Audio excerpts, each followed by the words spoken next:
Hello students, welcome to Biology World. I am Priyanka Shoran. In the previous video, we have covered the second largest phylum of animal kingdom, that is phylum mollusk. And today we will discuss about a specific phylum which have both the symmetry, that is they are bilaterally symmetrical as well as they are radially symmetrical. तो वो phylum है Echinodermata. इकाइनो मतलब spines, डर्म मतलब skin. ऐसे animals जिनकी skin के ऊपर spines present हैं, ठीक है, कांटे प्रेजेंट हैं. इकाइनोडर्माटा ऐसे ऑर्गेनिजम्स जिनकी स्किन के ऊपर स्पाइन्स प्रेजेंट है, that is why they are known as spiny skinned organism. क्या बोलते हैं इनको? Spiny skinned organisms. तो जो ये इकाइनोडर्मेट्स हैं दे आर एक्सक्लूसिवली मेराइन, सिर्फ और सिर्फ मेराइन वाटर में पाए जाते हैं. क्वेश्चन आता है कि स्पाइनी स्किल्ड ऑर्गेनिजम्स या फिर ऐसी फाइलम जिसमें स्पाइनी स्किल्ड ऑर्गेनिजम्स पाए जाते हैं वो कौन सी है? इकाइनोडर्माटा. जो एक्सक्लूसिवली मेराइन है वो कौन है? इकाइनोडर्माटा. ठीक है, और जैसे कि मैंने बताया एक ऐसी फाइलम जिसमें दोनों तरह की सिमेट्री पाई जाती है, बायलेटरल और रेडियल. बायलेटरल की अगर मैं बात करूं तो जो बायलेटरल सिमेट्री है वो पाई जाती है इसके लार्वा में.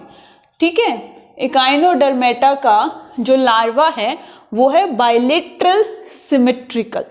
वहीं पर अगर जो अडल्ट है, लार्वा के बाद अडल्ट बनेगा तो जो अडल्ट है वो रेडियल सिमेट्री शो करता है. और रेडियल भी कौन सी है? पेंटामेरस. Pentamerous radial. ठीक है, पेंटामेरस रेडियल सिमेट्री अडल्ट्स के अंदर पाई जाती है इकाइनोडर्मेट्स की. इंडोस्केलेटन मीजोडर्मली, जो मीजोडर्म से ऑरिजिन है, ठीक है, तो मीजोडर्मल इंडोस्केलेटन हम कहते हैं. और ये जो इंडोस्केलेटन है ये बना हुआ है कैल्शियम कार्बोनेट की प्लेट से. कैल्शियम कार्बोनेट की प्लेट से जो कहलाती हैं डर्मल ऑसिकल्स. क्या कहलाती हैं? Dermal ossicles.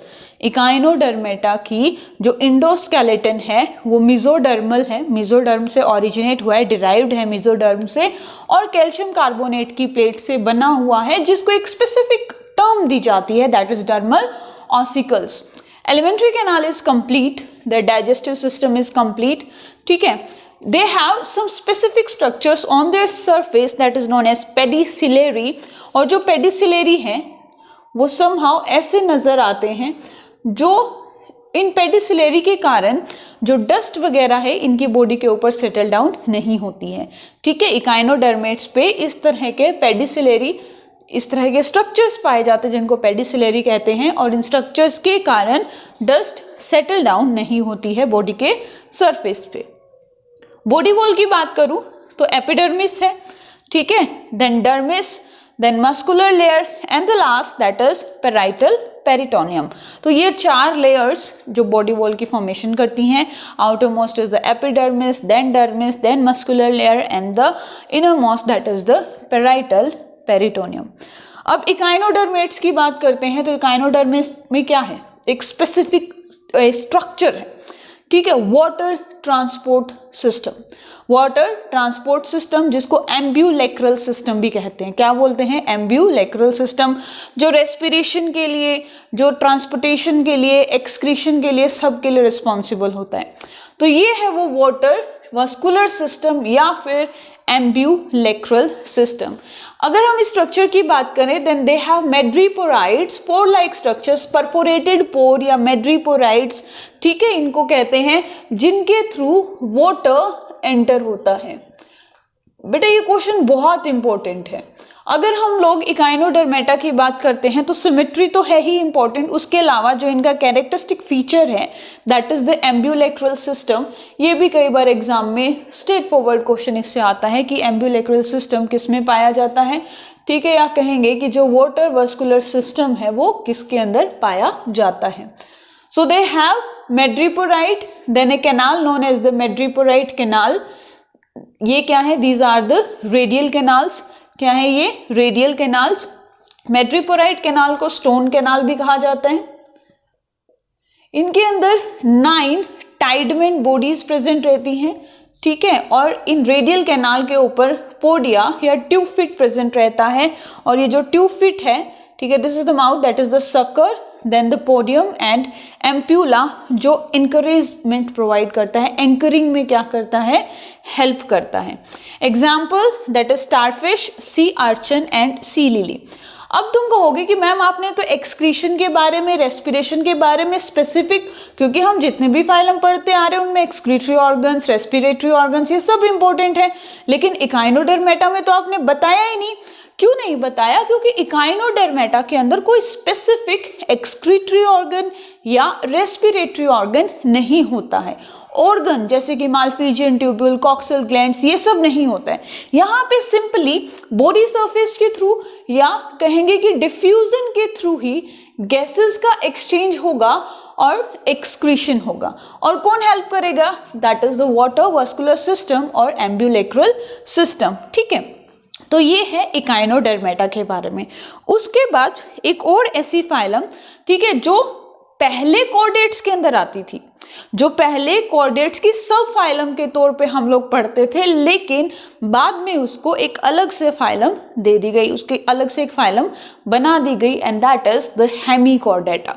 क्या है? हेमिकॉर्डेटा। तो Hemichordata they are the connecting link between the chordates and the non chordates. ठीक है, बहुत बहुत कम इसके एग्जाम्पल्स हैं, बहुत छोटी सी फाइलम है लेकिन इंपॉर्टेंट है। So it is the connecting link between the chordates and non chordates. ठीक है, कॉर्डेट्स और नॉन कॉर्डेट्स के बीच की कनेक्टिंग लिंक है।